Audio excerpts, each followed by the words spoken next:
Market Wrap number 118. This week we look at the view from APW Towers and what's going on in the UK market according to the reports that are coming out. Stuart Williamson here at the helm. Please do like, subscribe if you can. Comment at the bottom if you wish. Comment, say whatever you want. House prices should be falling, and here's the underlying reason why they're not.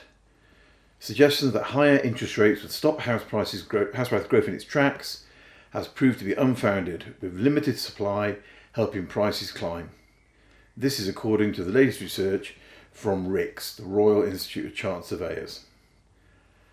However, there is evidence that demand has started to falter and the outlook for the housing market is worsening. The average number of homes on estate agents' books has slumped to an all-time low of 34. That's per estate agent, that's not the whole country, according to RICS. Confidence among surveyors, estate agents and property professionals is falling at the steepest rate since April 2020, they say, as the cost of living crisis and the fears of recession weigh on buyers' optimism.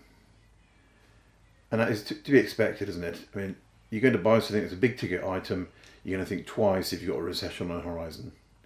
So whilst house prices have risen, sales expectations were the most downbeat since the survey started in 2012.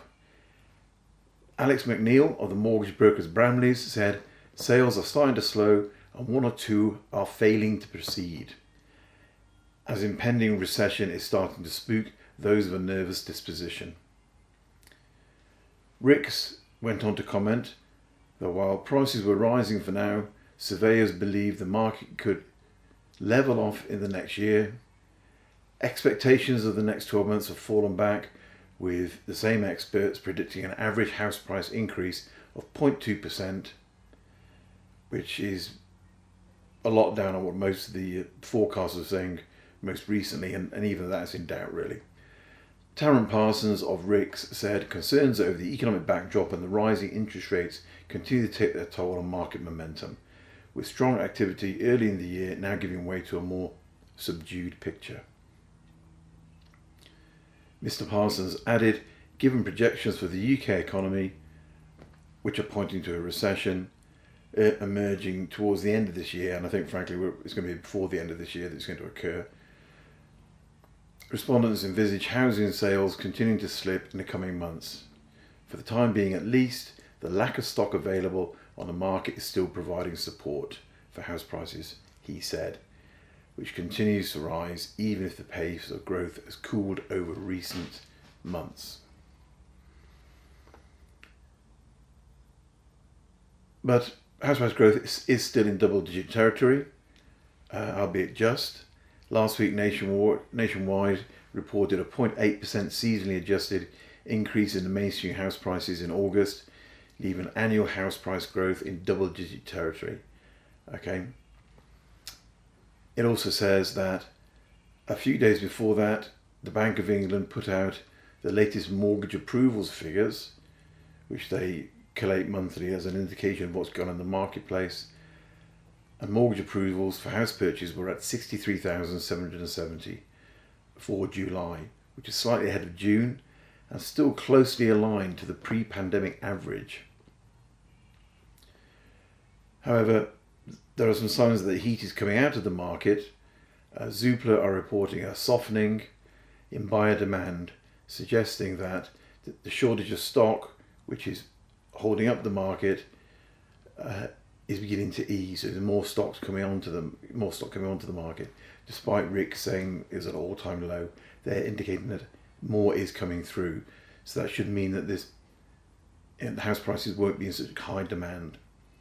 Meanwhile, data from 20CI shows that agreed sales were 14% above pre-pandemic levels in the first 7 months of the year and 5% above the same benchmark in August, with the strongest levels of activity continuing to be seen in the highest price bands. So it's the people who've got the most money who don't need mortgages are still going pretty mad out there.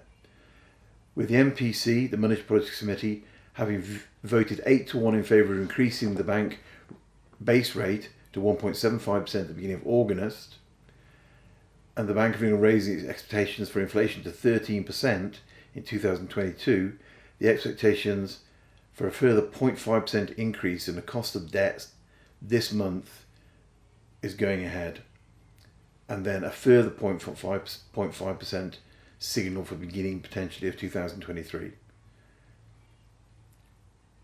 Whilst most economic forecasts are expecting rates to be then reduced back towards 2% in late 2023 and through 2024, this does raise the question of how insulated the housing market is against such a spike in costs of debt. And what does that mean for buyer commitment? The recent results of Knight Frank's survey indicate the economic backdrop has impacted on short-term commitment to buy. Whereas in April, a positive net balance of 15% of respondents showed an increased commitment to move over the next 6 months. At the end of August, that reading had fallen to 0 and dropped into negative territory, less 10% for upsizers. Furthermore, 29% of prospective buyers said that their budget had decreased because of the recent economic pressures. So these are all fairly negative factors as far as the UK housing market though. However, more encouragingly, the commitment to move remained much stronger over the next 2 years. So going forward, people are still committed to move over the next 24 months, and that was at a level of plus 15%. The full effect of interest rates on buyers will have been mitigated to a certain extent by the relaxation of mortgage regulation that we saw in August. We've talked about that in recent market wraps. Similarly, government plans to cap consumer energy costs, which have just been announced at £2,500, will moderate the pressure on household incomes. And it could even soften the impact it serves to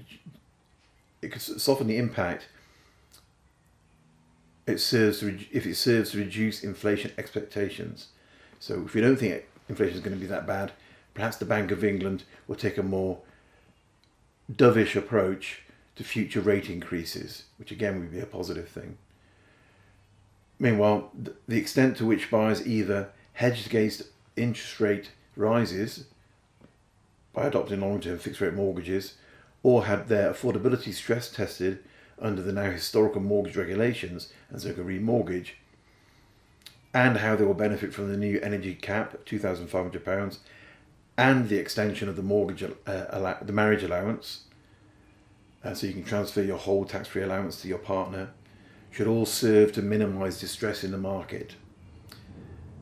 So they're positive things. But that said, at APW Towers, we do expect to see more sobriety in the market over the autumn, meaning that there's little doubt that setting an ambitious asking price for your home has become a far riskier strategy for those looking to sell. Interesting article in the Telegraph, I think it was yesterday, boomerang buyers return to the capital. So potentially the capital is returning to normal and returns on property there will be increasing again. If you remember 2 years ago, when the property market was in the midst of a boom fueled by the stamp duty holiday, it took on a frenzied feel. People were throwing money at country estate agents, selling their homes in the city, trying to get a leafy garden. Let's get out. It felt like COVID was here to stay. In the capital, prices stagnated. London was the only part of Britain that did not record any growth, according to RICS. But now that fears of the lockdown are receding, we're forgetting about it, the centre of gravity seems to have shifted again in the favour of London and other major cities. House prices in London are rising at the fastest rate in 6 years. Manchester and Birmingham at a lesser rate, but still going up quickly, and even places like Leeds, as buyers return to work to be closer to the hustle and bustle of city centres. The average property price in London is now £554,000, according to Halifax, which is a rise of 8.8% in the year to August. Mortgage brokers and estate agents have attributed the steep rise to the growing number of people who are moving back to the city in a reversal of the pandemic-induced exodus. And we're certainly seeing that we've got a lot more demand for smaller 1-bed, 2-bed flats in city centres than we've seen before. Now, Will Watson of the Buying Solution said he'd seen an increase in the so-called boomerang buyers, people who escaped to the countryside during lockdown, but now have bounced back to the capital. He went on to say, we've recently had inquiries from 4 clients who bought a substantial home in the country during the pandemic and loved it, especially during the long summer months. Now that they've found that they're missing the activity of London, the cafes, the pubs, the restaurants, especially as the weather gets worse. We're seeing much more people interested in buying places all over London, but specifically in the southwest. So boomerang buyers, it's to be expected. There was a lot of craziness and a lot of panic going on, and we've seen a lot of growth that perhaps shouldn't have gone on, and it will suffer as the market starts to soften in a lot of those areas. Karen Noy of the wealth management firm Quilter said, now as our lives get back on track and the fear of further restrictions is over, naturally people want to come back to the capital, enjoy all it has to offer, including, crucially, better job prospects. Buyers are also flocking back or cancelling plans to move to the countryside as employers call time on the working from home revolution and order their staff to come back to the office. Interesting take on that. So there we go. That's the view from APW Towers this week. Thank you very much. Do like, subscribe and share if you can. Just like to note the passing of Queen Elizabeth II. Very sad for obviously her immediate family, and sad for people like myself who have never known anything different. And it does come at a strange time. We have a new Prime Minister, and this has gone on as well. Let's hope it's all is a good sign for the future.